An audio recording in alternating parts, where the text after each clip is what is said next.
Well, I'm here and I've got a drawing that I just fished out of that pile, and I have no idea what I'm going to do with it.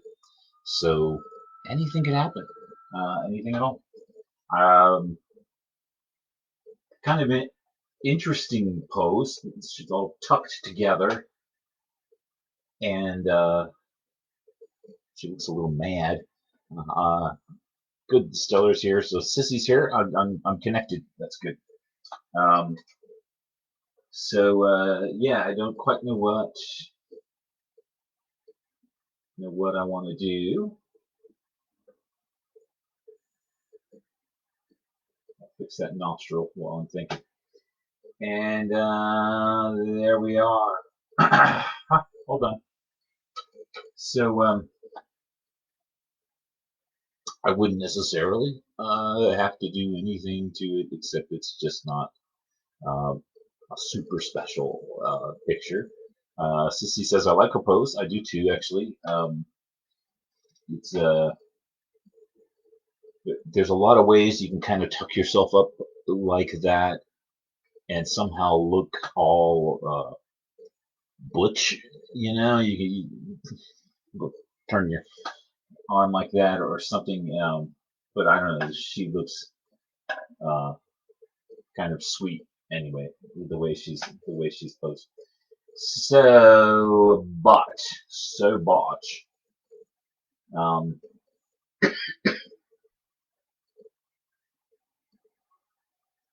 there's not a lot of room to put figures and stuff in the background. There's some room to put stuff in the foreground. She looks rather pensive. Just observations. I could put a square panel back there behind her. My inner sign painter is popping up there, wanting to put a panel behind her. That's fairly stabilizing, the squareness of it. Straight and stable. A circle, on the other hand, I don't know. Well, for one thing, I find it harder to draw a real clean circle when I'm this tightly in. I can do better when I'm standing up and can extend my arm straight in front of me and then draw a circle. Um, then that's not too bad.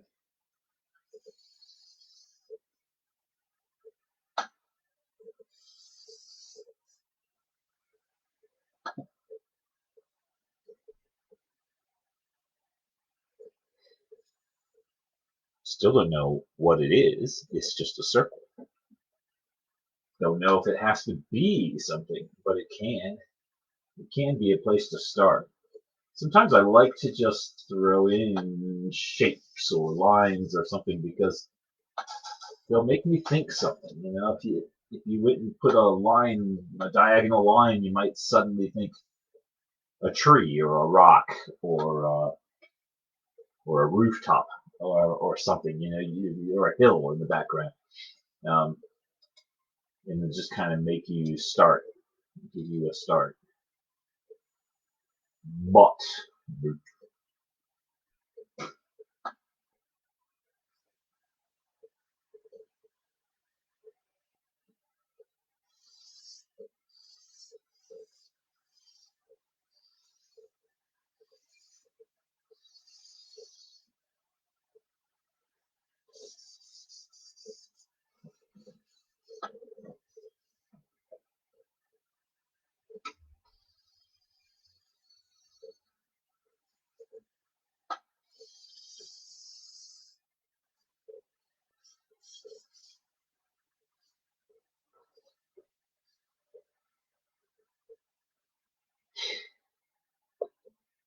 an oval, I can see it better on the screen than I can see it in person. Um, an oval, an egg shape, symbolizes motherhood.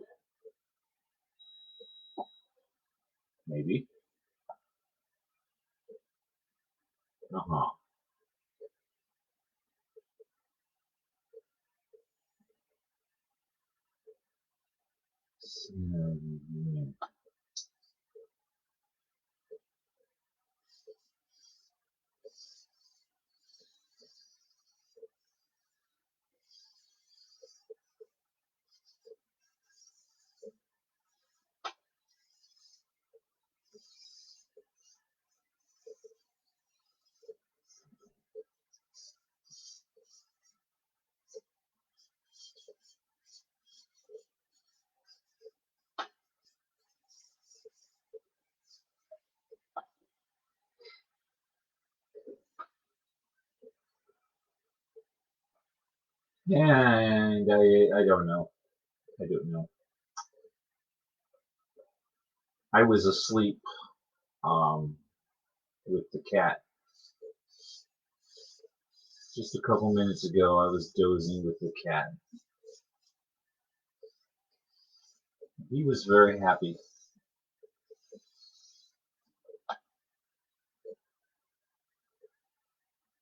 And then I realized I need to go make a video, so I sat up and he bit me. Because that's what he does.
Sissy says the shadows on her are so nice it makes me want to see the light source, but it would be in front of her, so that won't work. Yeah, this light's over there someplace, and it is nice. It's a nice thing. I, I'm suddenly having misgivings about putting clothes on it, but it's okay. It's okay, Gil. I'm pretty sure I did this from a photo. I actually don't remember. Um, I don't remember. It might have been. It might have been from life drawing class, and it might have been from a photo from what life drawing class, or it might have been from something I downloaded. I don't recall. So something about putting all this circular stuff in the background makes me think science fiction rather than the typical stuff that I do. And I don't still, a bit nonplussed still. Um, but yeah, like maybe it's a window in a spaceship. Could be. In which case we're gonna have to go way outside our comfort zone and give her a pair of boots.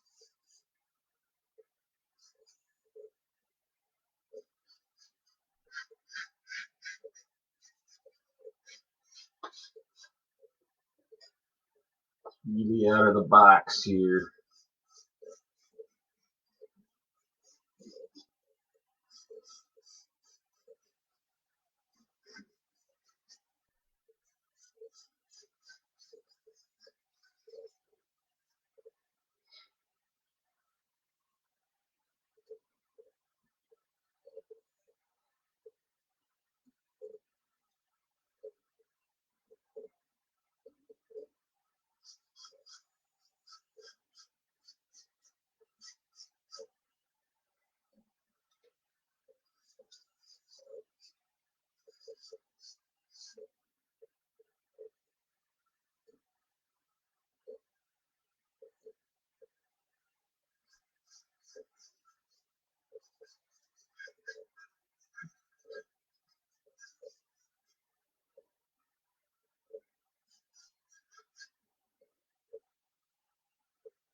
David ATW says very nice artwork. Thank you, David. Um, I've got this sort of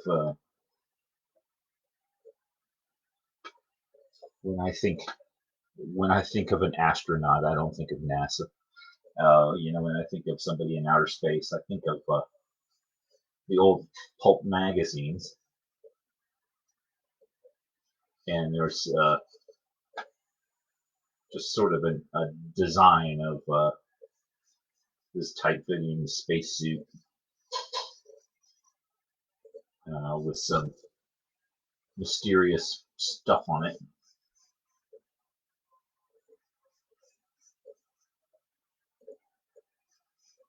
and that's what I'm winding up with. That's what I'm doing.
When I was very young, um, we had the first astronauts in outer space, and the first, the landing on the moon and all of that stuff.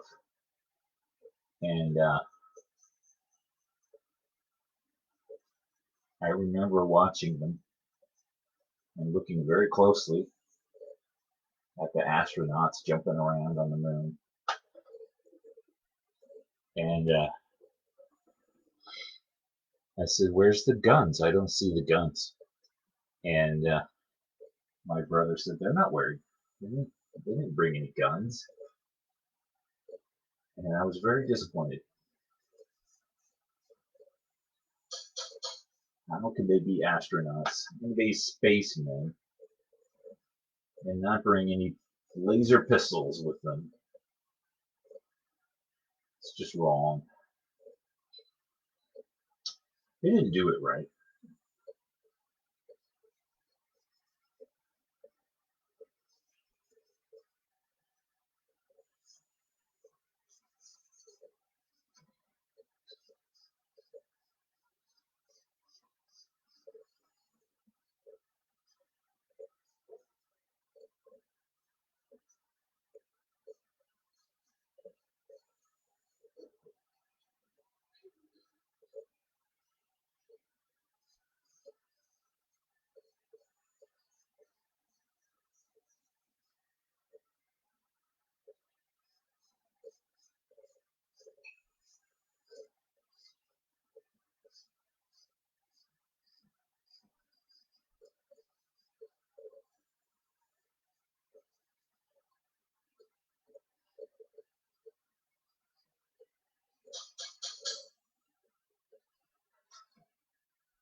There was a show on TV called Major Matt Mason, and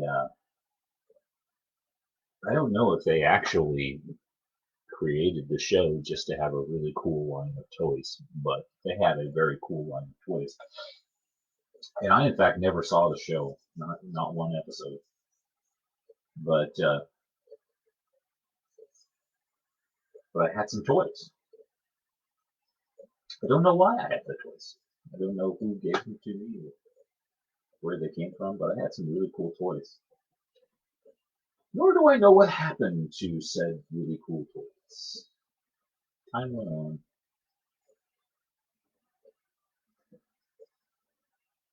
And things are gone.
as I'm putting together my little books.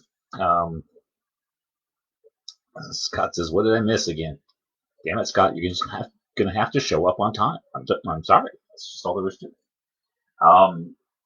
Yeah, you didn't miss much. I mean, this girl was naked. We put clothes on her, and that's about it. And I was saying something.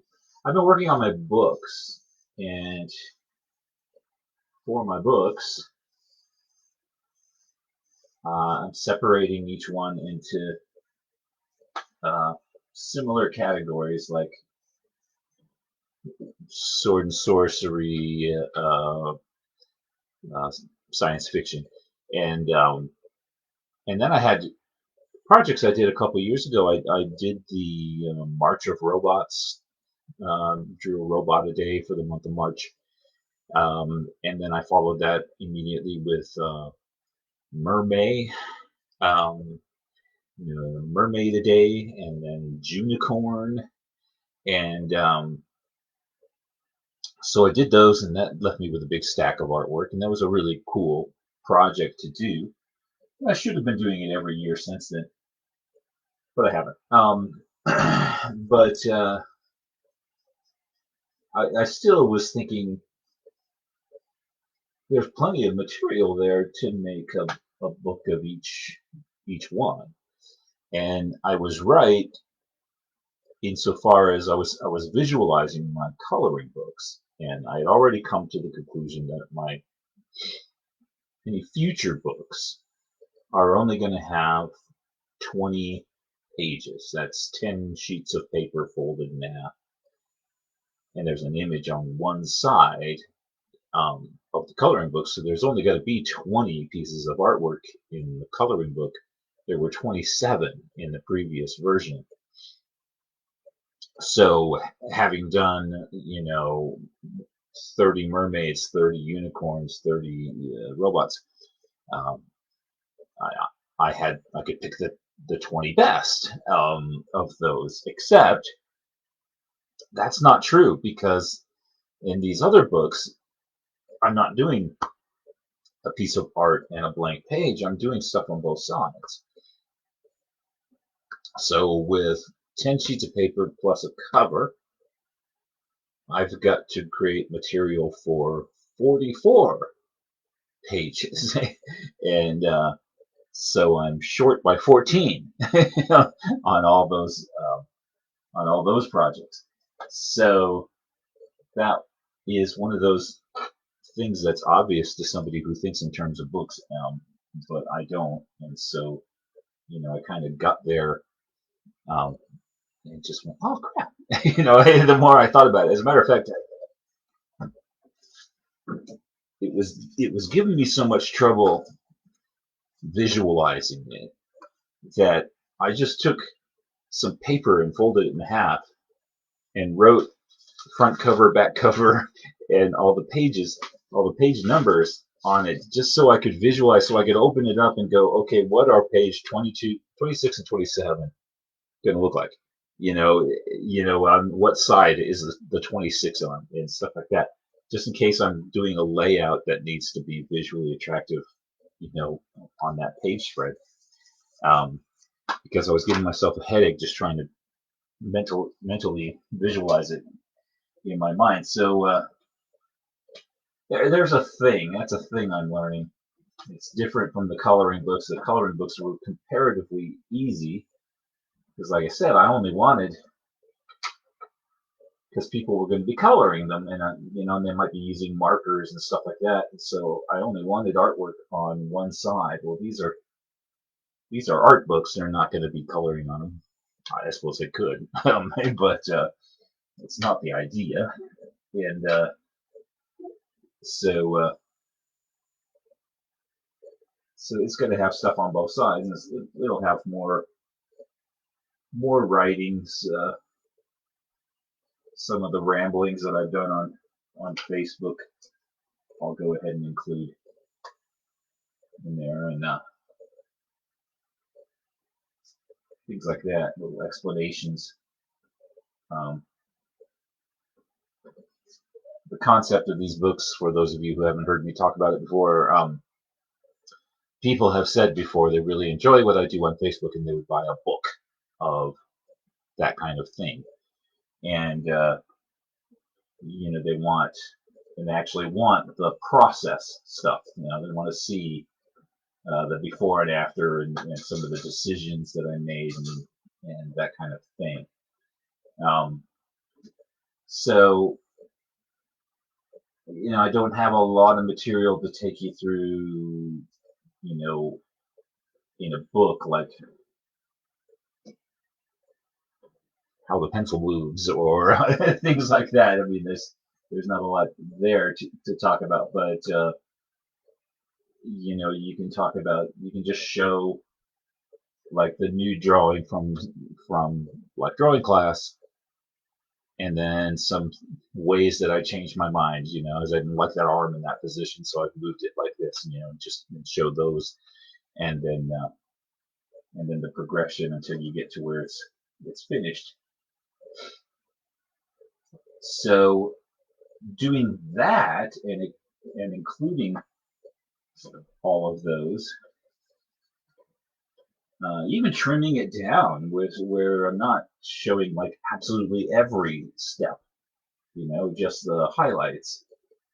Um, it's still a lot of material there, and so when it comes to like the idea of making these little 20-page books, um, I've got material enough for a number of those books. I'm not quite sure what number that's going to be, but there's going to be several. So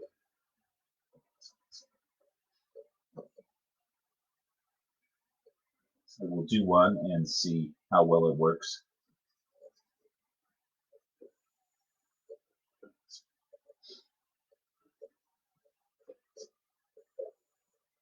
But yeah, there's been some surprises.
Drew a thing back here that started off as a mysterious piece of equipment hanging off of her belt, and naturally I've turned it into a lightsaber, uh, almost without even thinking about it. And I just kind of started throwing that stuff, or a big flashlight, whatever.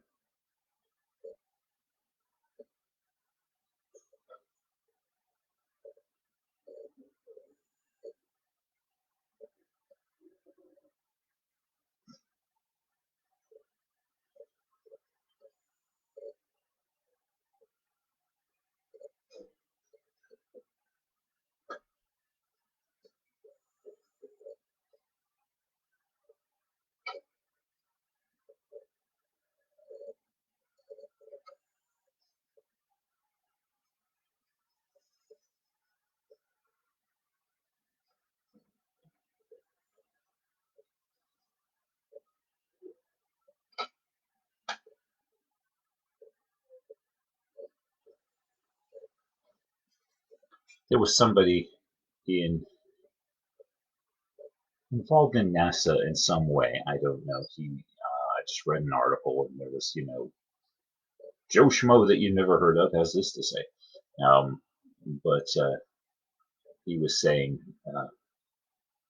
that the whole space program would get a lot more enthusiasm from the public uh, if it looked more like Buck Rogers than NASA. He said we really kind of dropped the ball on that. That's what everybody was expecting at the time, and they didn't get it, and there was a huge, a huge disappointment, disillusionment factor with when they got what looks like wads of housing insulation and wiring and TV antennas and stuff floating around in space, and uh, not sleek, glossy, shiny things that uh, like you saw in the old Buck Rogers things, and like you saw in the hamburger joints that were popular at the time, and the drive-in theaters. I mean, I remember these little speaker things you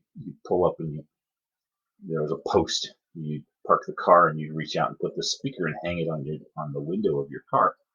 And that thing looked like it'd fly. It had little fins on it, and which had no function whatsoever except to look like something from the future.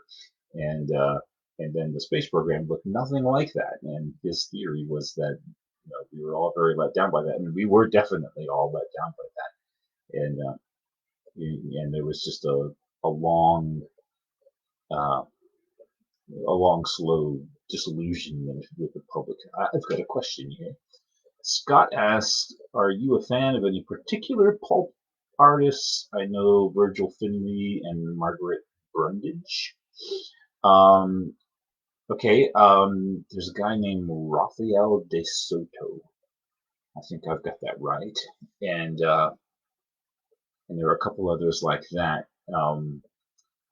They didn't do space stuff so much, but I love their paintings, and I love the uh, the narrative in their paintings. They pack so much uh, into a painting so that there's like an entire story. You can see everything that's going on.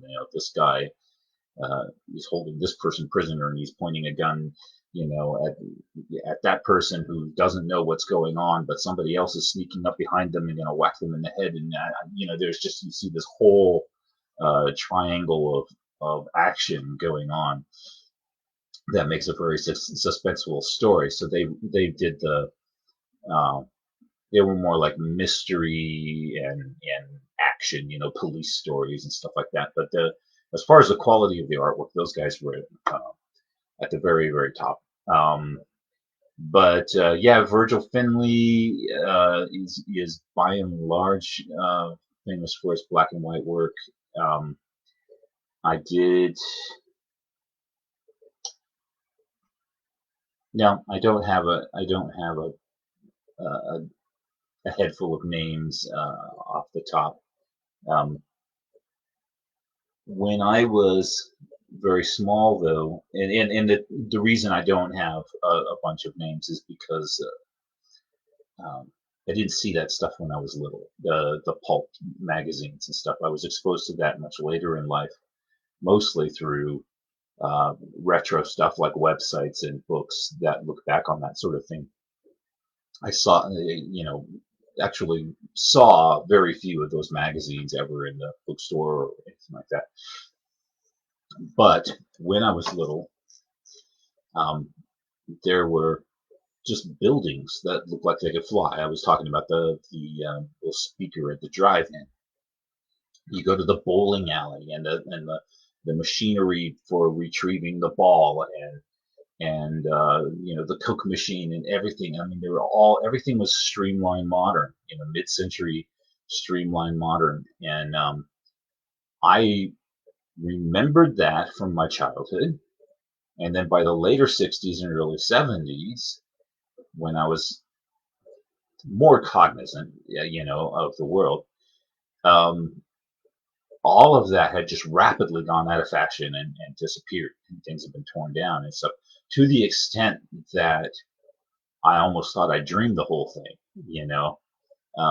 And then so it's like little gems to find places out there along the roadside or something, you know, even if it's old and faded and rusted or whatever, but something that has that look about it. And you go, oh, you know, there's one of those, you know, but it's what the whole world used to, not the whole world, but it's what things used to look like. The all along Main Street going into Phoenix, way back in the day, all the hotels had these boomerangs and starships and things, all the, you know, blinking signs and everything, and the buildings had this upswept architecture and aluminum flashing and everything. And it's like the building looked like it was going to take off into space, and you'll see things from that era, like there'll be this sort of boomerang shaped roof, and then glass all the way around. There'd be glass down the sides and might even be angled, which had a function. It reduced glare, so that the window pane angled out towards it a little bit, and then the foundation looked like natural rock. And the whole idea of that type of architecture, you'd see that a lot on hamburger joints and on gas stations, but even on banks and things like that. But the whole concept behind that architecture was to mimic a spaceship hovering over an alien planet. So the rocks down at the bottom was the alien landscape. The glass was, you know, nothingness, empty air, and then the roof of the building was uh, a spaceship. And so you had that kind of imagery like all around you if you were born in 1962, and then rapidly faded away while I was still young. So I saw, you know, I have that thing that's almost like a dream that there was um, this futuristic um, reality that never happened. It's almost like, you know, like the timeline split, and I went off on this down to earth brown hippie natural foods reality that progressed, and the other world, the world I'd been born in, went off to Flash Gordon and Ming the Merciless. Um, so that's kind of where that interest comes from for me. When, you know, when I'm doing all these things, I'm looking backwards at something in my childhood or in my teen years, or something that clicks with me now. You know, when I see it and I kind of go, oh, you know, um, that's what I'm doing. Uh, Going through my second childhood. That's what I'm doing. And so it's been like 39 minutes, and I'm starting to wake up now. I don't know. I could get out another piece of paper and do something, or I could just come back tomorrow. Um, Today's Wednesday, so happy Veterans Day to any veterans out there. Thank you for your service. I don't at the moment uh, know that many, but I do know some. And have a good day. I'll see you tomorrow. Bye bye.